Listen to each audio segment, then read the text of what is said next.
I Am Hardstyle was one of the more complex stage designs I've come across in my career. In this case study, I will go over how StageFlow was used to tackle these problems and why I made certain choices over others. The main challenge on this stage is the stage design, with 4 arches of LX panels that overlap each other and the main back wall. The output is a single 4K, and the LX panels are divided into multiple slices as shown. The back wall is positioned behind these panels, and the booth is positioned in the front of the stage. The difference in size is caused by the LX panels having a pitch of 8mm, while the back wall is 16mm and the booth is 3. Starting from this output map, my input map is just rearranging the slices so the panels making up each arch are grouped together.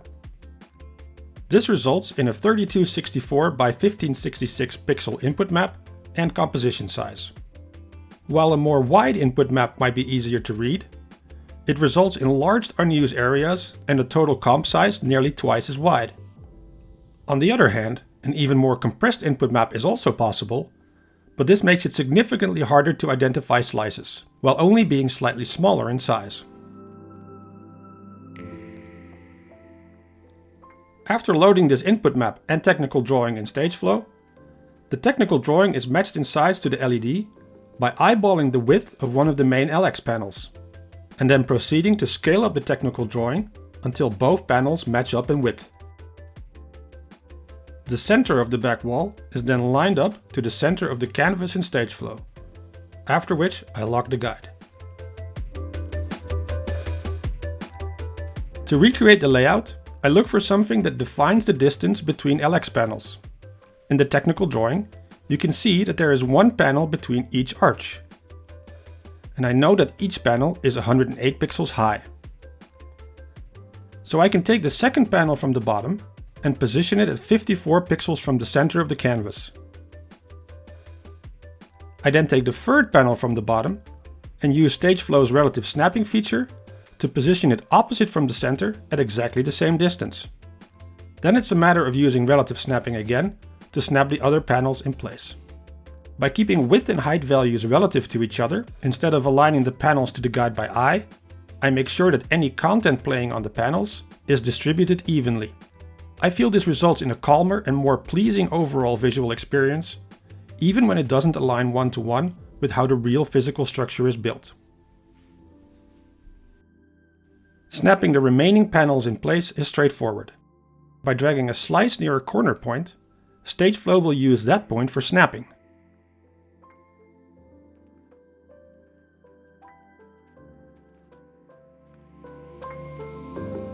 Because I know the back wall is P16 and the LX panels are P8, for the back wall I can set its scale to 200% and position it dead in the center of the stage. For the DJ booth I do choose to align to the technical drawing by eye, because it does not really overlap with any other panels, and I want to match its physical size on the stage.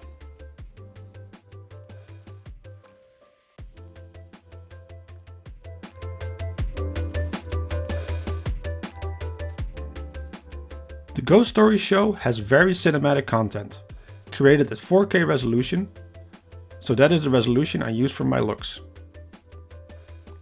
My main job at the show is representing the brand of the artist, so the arches are a no-go for any content that needs to remain recognizable. For my first looks, I focus solely on the back wall and DJ booth. But when applying these looks in Resolume, you will notice a problem.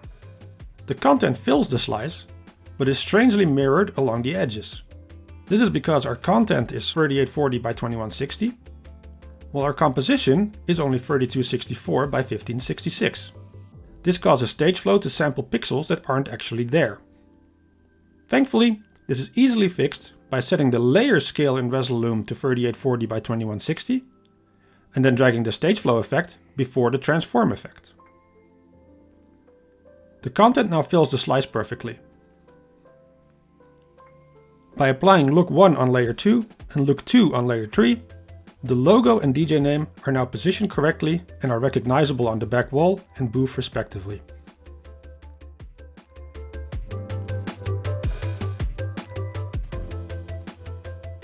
To fill out the stage, I cannot just create one 4K look covering the whole stage, because I would lose 2/3 of the content on the top and bottom.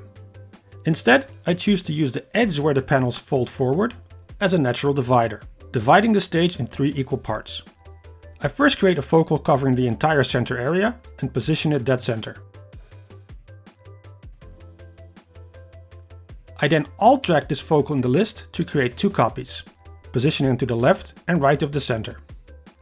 This way, I do lose some content on the far left and right, but I prefer that the 3 focals have the same visual weight on the stage, over having all 3 of them fully visible. To get a better idea of the end result, I enable the look in Resolume and enable the preview in StageFlow.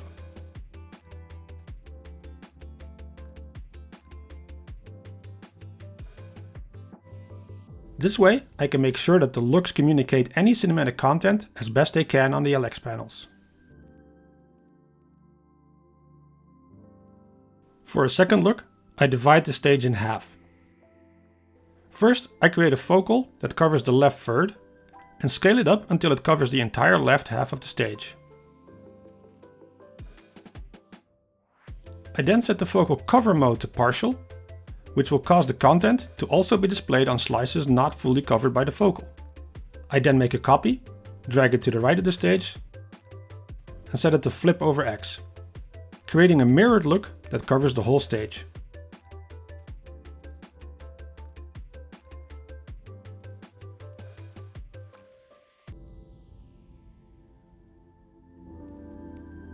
After checking the look with the content, I proceed to rename the looks and arrange them more logically.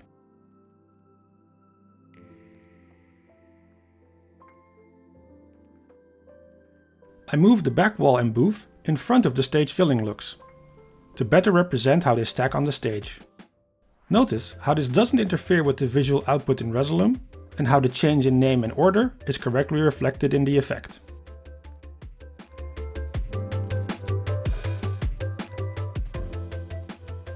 To make full use of the LX panels, I use a brightness contrast effect clip set to full contrast, followed by chaser set to mask mode. This will let me flash chase whatever content is playing below, creating dynamics and a link to the music, without blowing out the visual. To highlight the technical design of the stage, I took the input map to a 3D modeling program to create 3D content framing the panels. Because we always use the input map as our starting point, all of these techniques and content match and blend together seamlessly, and it's easy to add additional effects, looks, and content.